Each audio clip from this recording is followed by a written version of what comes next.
मित्रों, सादर जय श्री कृष्ण। हमारे YouTube चैनल में आप सभी का बहुत बहुत स्वागत है। मैं हूं आपके साथ आचार्य धर्मेंद्र शास्त्री। गुरुवार का दिन भगवान श्री हरि विष्णु नारायण का दिन माना जाता है और इसको भगवान बृहस्पति का दिन भी मानते हैं। गुरुवार के दिन का व्रत करना अति उत्तम माना गया है। सौभाग्यवर्धक इस व्रत को माना जाता है, क्योंकि जीवन में जो दुर्भाग्य है वो यदि आप समाप्त करना चाहते हो तो आपको गुरुवार का व्रत करना चाहिए या फिर गुरुवार की इस दिव्य कथा को सुनना चाहिए। क्योंकि जब हमारे जीवन का दुर्भाग्य समाप्त होगा तब हमारे जीवन का भाग्योदय होगा, और भाग्योदय होगा तो हम उन्नति करेंगे, प्रगति करेंगे, हमें धर्म, अर्थ, काम और अंत समय में मोक्ष पद की प्राप्ति हो जाएगी। तो यदि आप जीवन में सुख शांति चाहते हो, पद प्रतिष्ठा चाहते हो, सम्मान चाहते हो, यश चाहते हो, या फिर विवाह कार्य में पति पत्नी की प्राप्ति चाहते हो, या फिर आप किसी भी प्रकार के उच्च पद के अभिलाषी हो, या आपकी जो भी मनोकामना है उसकी पूर्ति के लिए आपको गुरुवार का व्रत करना चाहिए। और गुरुवार का व्रत किसी भी गुरुवार से आप आरंभ कर सकते हैं। 7 गुरुवार तक लगातार गुरुवार का व्रत करना चाहिए। गुरुवार के दिन सूर्योदय से पहले उठ करके जल में थोड़ी सी हल्दी या फिर केसर डाल करके उस जल से स्नान करना चाहिए।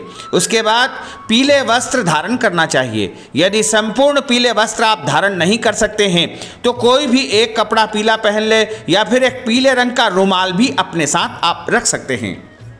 अपने मस्तक पर हल्दी का या चंदन का या फिर केसर का पीला तिलक लगाना चाहिए तथा भगवान श्री लक्ष्मी नारायण के सामने या बृहस्पति देव के सामने बैठ करके हाथ में जल लेकर के व्रत का संकल्प करना चाहिए कि आज मैं बृहस्पतिवार का व्रत करूंगा या फिर करूंगी, और पूरी श्रद्धा और निष्ठा के साथ में इस व्रत का जो है पालन करूंगा या करूंगी। इस प्रकार आप भगवान के सामने शपथ ग्रहण करें, यानी संकल्प ले, और उसके बाद पूरे दिन व्रत का पालन करें।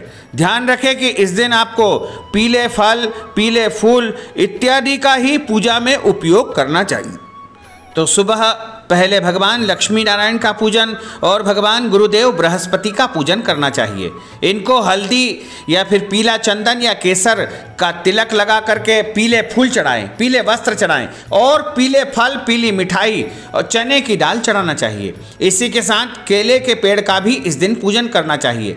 केले के पेड़ में आप सबसे पहले जो है हल्दी वाला जल चढ़ाएं, और उसके बाद थोड़ा सा पीला चंदन या केसर का या हल्दी का तिलक जो है केसर के साथ मिला करके केले के पेड़ को लगाना चाहिए। पीले चावल चढ़ा करके वहाँ पर जो है गाय के घी का दीपक लगाना चाहिए। यदि गाय का घी उपलब्ध नहीं हो तो शुद्ध घी में थोड़ी सी हल्दी डाल करके उस घी से भी आप दीपक प्रज्वलित कर सकते हैं।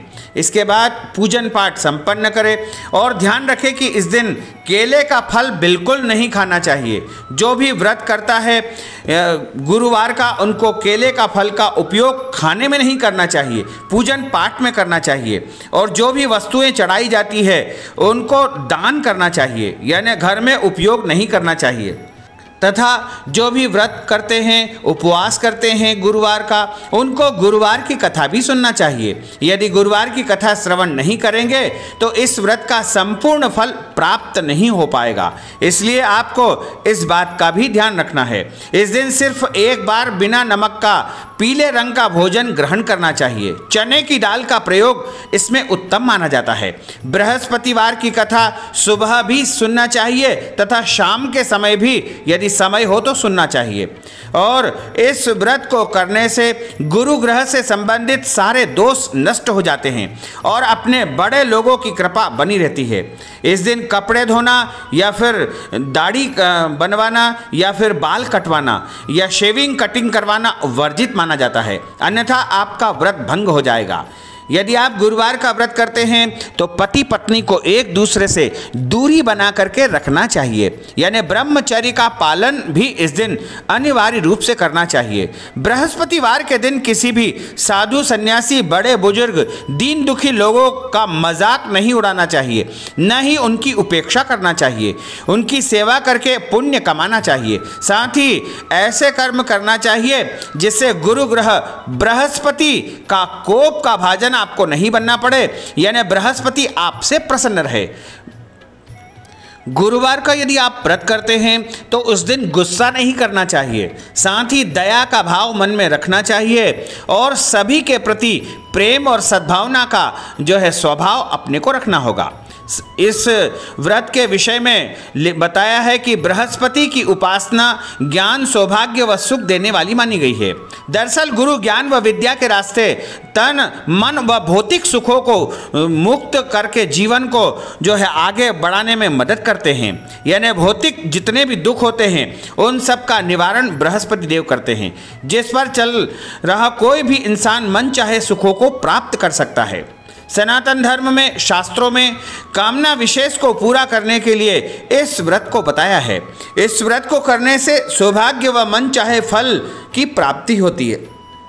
इस दिन ब्राह्मणों को भोजन करवाना चाहिए तथा दान पुण्य करना चाहिए। हर दरिद्रता व संकट टालने के लिए, संपन्नता बनाए रखने के लिए इस व्रत को करना चाहिए। अब हम आपको बृहस्पतिवार की दिव्य और ज्ञानमयी कथा सुनाने जा रहे हैं। इस कथा को अंत तक जरूर सुनिएगा। इसके पश्चात हम आपको बृहस्पति देव की आरती भी सुनाएंगे, तो आप ध्यानपूर्वक आरती भी सुनिएगा। बोलिए बृहस्पति भगवान की जय, श्री लक्ष्मी नारायण भगवान की जय। गुरुवार का व्रत करने से बृहस्पति देवता प्रसन्न होते हैं। यह व्रत अत्यंत फलदायी है। अग्नि पुराण के अनुसार किसी भी गुरुवार से गुरुवार का व्रत आरंभ करके 7 गुरुवार या 21 गुरुवार तक इस व्रत को करने से हर पीड़ा से मुक्ति प्राप्त हो जाती है। प्राचीन समय की बात है, एक नगर में एक बड़ा व्यापारी रहता था। वह जहाज़ों में माल लदवा करके दूसरे देशों में भेजा करता था।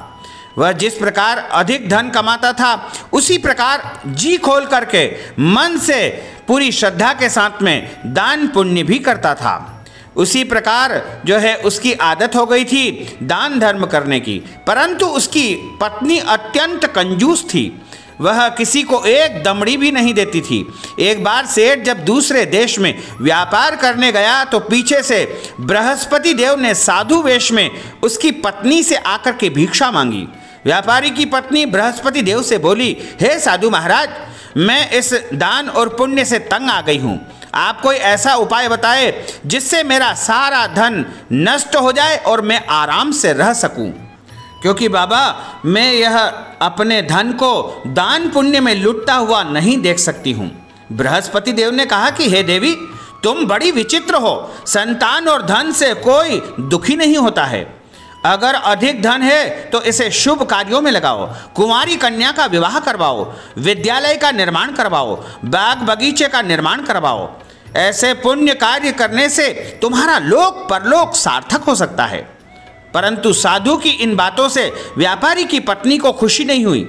उसने कहा कि मुझे ऐसे धन की आवश्यकता नहीं है जिसे मैं दान दूं। तब बृहस्पति देव भगवान बोले, यदि तुम्हारी ऐसी ही इच्छा है तो तुम एक उपाय करना। 7 बृहस्पतिवार घर को गोबर से लीपना, अपने केशों को पीली मिट्टी से धोना, केशों को धोते समय स्नान करना, व्यापारी से हजामत बनवाने का यानी कटिंग करवाने का कहना, भोजन में मांस मदिरा खाना, कपड़े अपने घर में धोना। ऐसा करने से तुम्हारा सारा धन संपत्ति नष्ट हो जाएगी।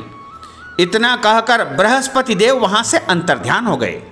उस व्यापारी की कंजूस पत्नी ने बृहस्पति देव के कहे अनुसार 7 बृहस्पतिवार वैसा ही करने का निश्चय कर लिया। केवल 3 बृहस्पतिवार बीते थे कि उसकी सारी धन संपत्ति नष्ट हो गई और वह परलोक को सिधार गई। जब व्यापारी वापस आया तो उसने देखा कि उसका सब कुछ नष्ट हो चुका है। उस व्यापारी ने अपनी पुत्री को सांत्वना दी और दूसरे नगर में जाकर के बस गया। वहां वह जंगल में लकड़ी काट कर लाता और शहर में बेचता। इस प्रकार वह अपना जीवन व्यतीत करने लगा। एक दिन उसकी पुत्री ने दही खाने की इच्छा प्रकट की, लेकिन व्यापारी के पास दही खरीदने के लिए भी पैसे नहीं थे। वह अपनी पुत्री को आश्वासन देकर के जंगल में लकड़ी काटने चला गया। वहां एक वृक्ष के नीचे बैठ करके अपनी पूर्व की दशा पर विचार करके रोने लगा। उस दिन बृहस्पतिवार का दिन था। तभी वहां बृहस्पति देव साधु के रूप में सेठ के पास आए और बोले, हे मनुष्य, तू इस जंगल में किस चिंता में बैठा हुआ है? तब वह व्यापारी बोला, हे महाराज, आप सब कुछ जानते हैं। इतना कहकर व्यापारी अपनी कहानी सुना करके जोर जोर से बृहस्पति देव के सामने रोने लगा। बृहस्पति देव बोले, देखो बेटा, तुम्हारी पत्नी ने बृहस्पति देव का अपमान किया है, इसी कारण तुम्हारा सारा धन संपत्ति सर्वस्व नष्ट हो गया है और तुम्हारा यह हाल हुआ है। लेकिन अब तुम किसी प्रकार की चिंता मत करो। तुम गुरुवार के दिन बृहस्पति देव का पाठ करो। 2 पैसे के चने और गुड़ को लेकर के जल के लोटे में शक्कर डाल करके वह अमृत और प्रसाद अपने परिवार के सदस्यों और कथा सुनने वालों में बांट दो। स्वयं भी प्रसाद और चरणामृत ले लो। भगवान तुम्हारा अवश्य ही कल्याण करेंगे। साधु की बात सुनकर के व्यापारी बोला, है महाराज, मुझे तो इतना भी नहीं बचता है कि मैं अपनी पुत्री को दही ला करके दे दूं। इस पर साधु जी बोले, तुम लकड़ियां शहर में बेचने जाना, तुम्हें लकड़ियों के दाम पहले से चौगुने प्राप्त होंगे, जिससे तुम्हारे सारे कार्य सिद्ध हो जाएंगे। उसने लकड़ियां काटी और शहर में बेचने के लिए चल पड़ा। उसकी लकड़ियां अच्छे दाम में बिक गई, जिससे अपने पुत्री के लिए उसने दही ला करके दे दिया और गुरुवार की कथा हेतु चना गुड़ लेकर के कथा की और प्रसाद बांट करके स्वयं भी प्रसाद ग्रहण किया। उसी दिन से उसकी सभी कठिनाइयां दूर होने लगी, परंतु अगले बृहस्पतिवार को यह कथा करना वह भूल गया। अगले दिन वहां के राजा ने एक बड़े यज्ञ का आयोजन करके पूरे नगर के लोगों के लिए भोज का आयोजन करवाया।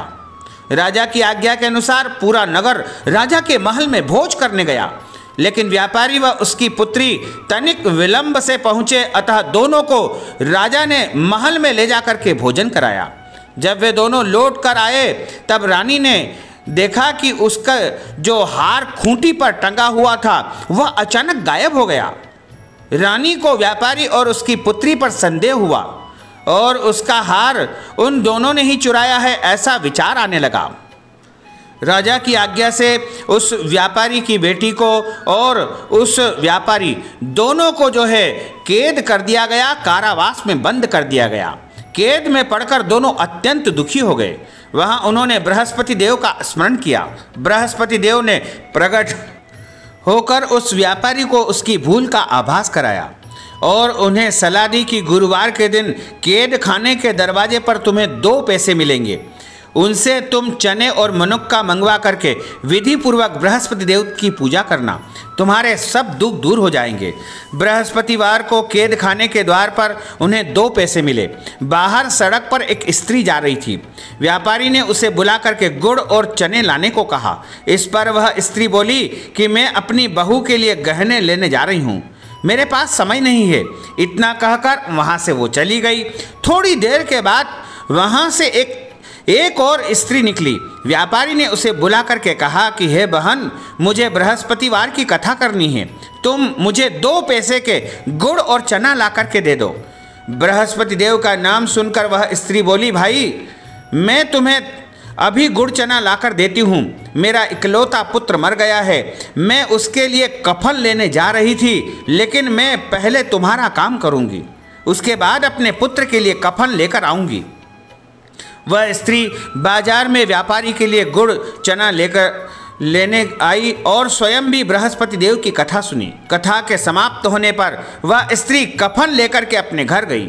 घर पर लोग उसके पुत्र की लाश को राम नाम सत्य कहते हुए शमशान में ले जाने की तैयारी कर रहे थे। स्त्री बोली, मुझे अपने लड़के का मुख देखने लें दो। अपने पुत्र का मुख देख करके उस स्त्री ने उसके मुंह में प्रसाद और चरणामृत डाला। प्रसाद और चरणामृत के प्रभाव से उसका मरा हुआ लड़का पुनः जीवित हो गया।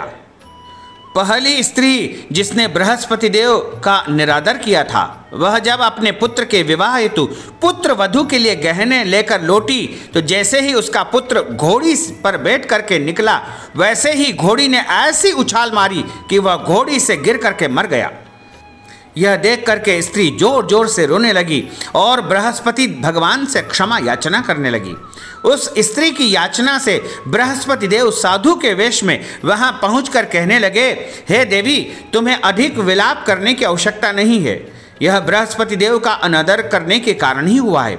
तुम वापस जाकर मेरे भक्त से क्षमा मांग करके कथा सुनो। तभी तुम्हारी मनोकामना पूर्ण होगी। जेल में जाकर के उस स्त्री ने व्यापारी से क्षमा प्रार्थना की, माफ़ी मांगी और कथा सुनी। कथा के उपरांत वह प्रसाद और चरणामृत लेकर अपने घर वापस गई। घर आकर उसने चरणामृत अपने मृत पुत्र के मुख में डाला। चरणामृत के प्रभाव से उसका मरा हुआ पुत्र जीवित हो उठा। उसी रात बृहस्पति देव राजा के सपने में आए और बोले कि हे राजन, तूने जिस व्यापारी और उसके पुत्री को जेल में रखा है वह बिल्कुल निर्दोष है। तुम्हारी रानी का हार वहीं खूंटी पर टंगा हुआ है। दिन निकला तो राजा रानी ने हार खूंटी पर लटका हुआ देखा। राजा ने उस व्यापारी और उसकी पुत्री को रिहा कर दिया और ससम्मान वहां से विदा कर दिया। उन्हें आधा राज्य देकर के उसकी पुत्री का विवाह उच्च कुल में करवा करके दहेज में हीरे जवाहरात सब कुछ उसे प्रदान किए। यानी भगवान बृहस्पति देव की कृपा उसके ऊपर छप्पड़ फाड़ कर हो गई और उसके जीवन में एक नया उजाला आ गया। इस प्रकार बहुत समय तक उस व्यापारी ने सुख भोगा और अंत समय में भगवान बृहस्पति देव का पूजन करते समय और आयु पूर्ण होने पर उसका जो है स्वर्गवास हो गया और भगवान के परम धाम को वह प्राप्त हो गया। भगवान बृहस्पति देव की इस कथा को जो कोई भी सुनता है, सुनाता है, उसकी सारी मनोकामनाएं पूर्ण हो जाती है। उसके जीवन के प्रत्येक संकट जो है कट जाते हैं और उसके कष्ट नष्ट हो जाते हैं। तो इस प्रकार बृहस्पति देव भगवान की कथा का यहाँ पर समापन होता है। बोलिए बृहस्पति भगवान की जय, लक्ष्मी नारायण भगवान की जय। ओम जय बृहस्पति देवा, स्वामी जय बृहस्पति देवा। छिन्न छिन्न भोग लगाऊं, छिन्न छिन्न भोग लगाऊं, कदली फल मेवा। ओम जय बृहस्पति देवा। तुम पूर्ण परमात्मा, तुम अंतरयामी, स्वामी तुम अंतरयामी। जगत पिता जगदीश्वर, जगत पिता जगदीश्वर, तुम सबके स्वामी। ओम जय बृहस्पति देवा। चरणामृत निज निर्मल, सब पातक हरता, स्वामी सब पातक हरता। सकल मनोरथ दायक, सकल मनोरथ दायक, कृपा करो भरता।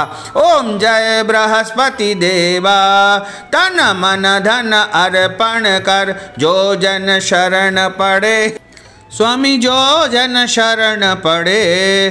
प्रभु प्रकट तब होकर, प्रभु प्रकट तब होकर, आकर द्वार खड़े। ओम जय बृहस्पति देवा। दीन दयाल दया निधि, भक्तन हितकारी, स्वामी भक्तन हितकारी। पाप दोष सब कर हरता, पाप दोष सब हरता, भव बंधन हारी। ओम जय बृहस्पति देवा।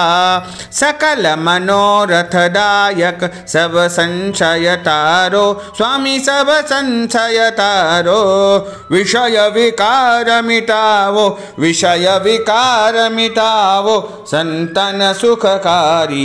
ओम जय बृहस्पति देवा।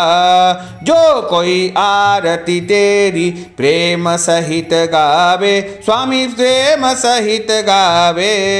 ज्येष्ठानंद बंद सो, ज्येष्ठानंद बंद सो, सो निश्चय पावे। ओम जय बृहस्पति देवा। जय बृहस्पति देवा, स्वामी जय बृहस्पति देवा। छिन्न छिन्न भोग लगाऊं, छिन्न छिन्न भोग लगाऊं, कदली फल मेवा। ओम जय बृहस्पति देवा।